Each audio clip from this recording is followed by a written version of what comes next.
기업 자소서에 대한 얘기를 해드릴게요. 근데 중요한 거는 자소서를 잘 써놓으면 면접에 가서 질문을 많이 해줘요. 그래서 압박 질문을 받지 않고 내가 면접을 주도할 수가 있거든요.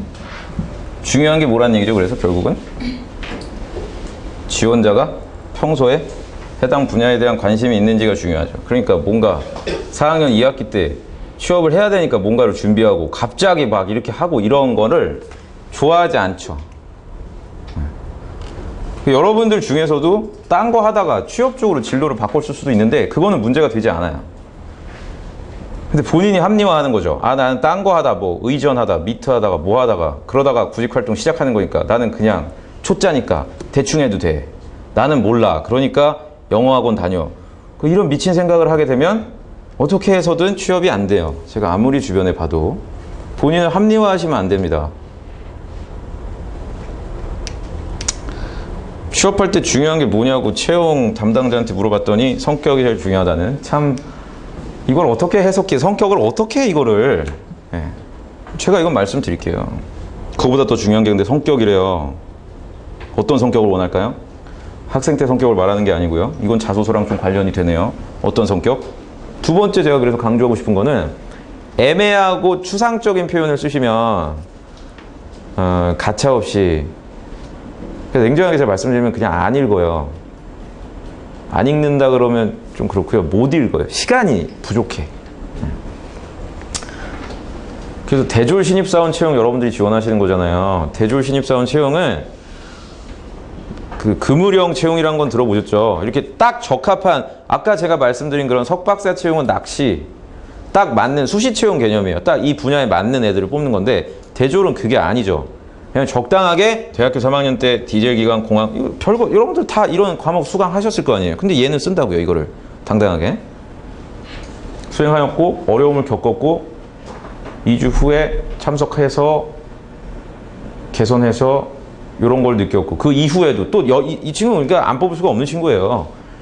영현대 직원 멘토링 아산 공장 견학을 통해 또 현업의 흐름과 현직자들에게 유용한 지수, 이런 친구들이 학교가 조금 부족하고 학점이 낮아서 놓칠 수는 없단 말이죠. 회사 입장에서는. 반대로 여러분들이 학교가 좋고 전공도 좋은데 이런 관심이 없다면 안 뽑을 거예요. 첫 번째 단계에서는 이렇게 하고 두 번째 단계에서는 이렇게, 그래서 최종 세 번째, 네 번째 단계에서는 이런 식으로 내가 계획을, 어떤 애들은 선배 사원 얘기 잘 배우고 해외에서 근무하고 자격증 따겠다 이렇게 쓰는 애들도 많은데, 대부분 애들이 입사 후 포부를 쓰라 그러면 자기 나름대로의 단계적인 계획을 잘, 그러니까 이 결과를 보려고 하지 마시고요. 얘가 이 정도로 쓰려면 얼마나 조사를 많이 했을까를, 여러분들의 경쟁자가 이런 사람이라는 걸 생각하셔야 돼요. 최종 합격하는 애가 경쟁자인 거지 내 주변에 스펙 쌓는 애들이 아니란 얘기예요. 단순히. 현대차는 그래서 자소서로 또 평가를 많이 하는 기업이니까 여러분들이 좀 공을 많이 들여주시기 바라고, 이런 식으로 접근하는 것도 좋지만 아싸리 궁금하게 만들 수도 있어요. 아, 이 친구는 제가 좀 칭찬해주고 싶어서, 지원 동기에 잘할 수 있는 능력, 키울 수 있는 이랜드, 이런 게 잘한 거거든요. 사실 이랜드에서 강조하는 단어들, 국내는 물론 세계 곳곳에 확장, 특히나 리테일 분야는 철저하게 다른 회사에서는 쓸 수 없는 내용들이죠. 매출 4조 원의 벽을 넘어서면 유통 점포수로는 이미 백화점 업계 넘버 원이며 이랜드 전부 다 어떤 내용이에요? 회사, 그러니까 여기서 중요한 게 뭐죠? 본인의 경험을 어필했나요? 어필하지 않았네요. 지원 동기에서 500자밖에 안 되기 때문에.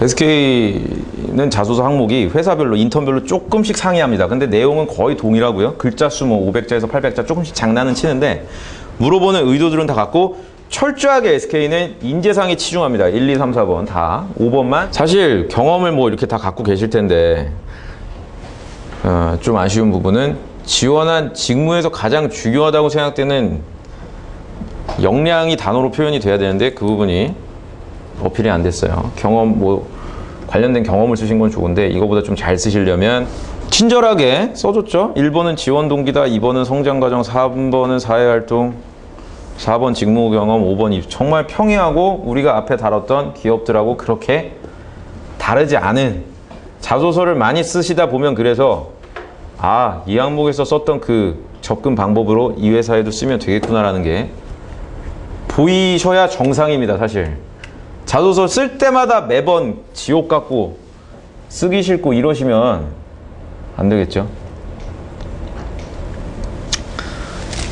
롯데백화점 합격한 친구인데요. 소제목이 굉장히 인상적입니다. 이런 접근들이 굉장히 괜찮은 접근이에요. 당연하다고 생각될 수 있는 그냥 직무에 대한 걸 내가 한번 자기 생각을 정리를 해주는 거죠. 이러한 가치를 바탕으로 직장 체험 경험이 훈련의 시간이었고 뭐 이러이러했고. 근데 조금 아쉬운 거는 이 친구는 실패 경험을 썼어요. 뒤에 제가 생략했는데 이것도 나쁘지 않은 접근이에요. 다른 사람들이 다 성공한 거 막 자랑할 때 이 친구는 결국 그래서 뭔가 배웠던 경험을 썼어요. 그 다음에 회사와의 연계성을 찾아줬거든요. 이런 힘들고 어려웠던 경험을 통해 뭔가 이렇게 배웠고 어떻게 노력한 게 있어서 이런 목표를 달성하는 데 도움이 될 것 같다고. 실패했다는 걸 좀 소제목에 오히려 써줬다면 저는 더 좋지 않았을까 라는 생각이 듭니다. 직무에 대한 얘기, 글로벌 마인드와 기획력이 필수 역량이다. 임팩트 있게 잘 키워드로 정리를 했지만 아마도 사보에서 가져온 내용이 아닐까 싶은데 야, 저런 거는 정말 디테일한 거여서 저 문구 하나로 합격할 수도 있는 거예요. 이 친구는 어떻게 이렇게 알았지? 하고 합격을 할 수도 있죠. 그러니까 제가 강조드리고 싶은 게 공대분들은 철저하게 성취에 대해서 물어봐더라도 경험을 어디서 뽑아내야 된다?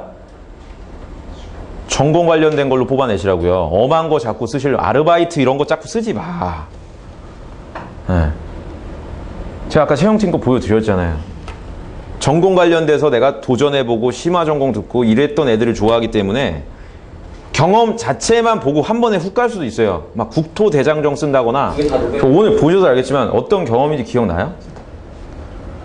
그래서 저는 학생들이 경험에 대해 많이 물어보시는데 경험은 그냥 수단이라니까요.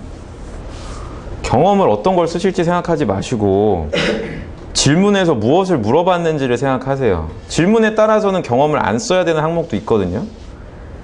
근데 아니야 난 이 경험 꼭 써야 되겠어 하다가 떨어지는 경우 많아요. 지원 동기 써야 되는데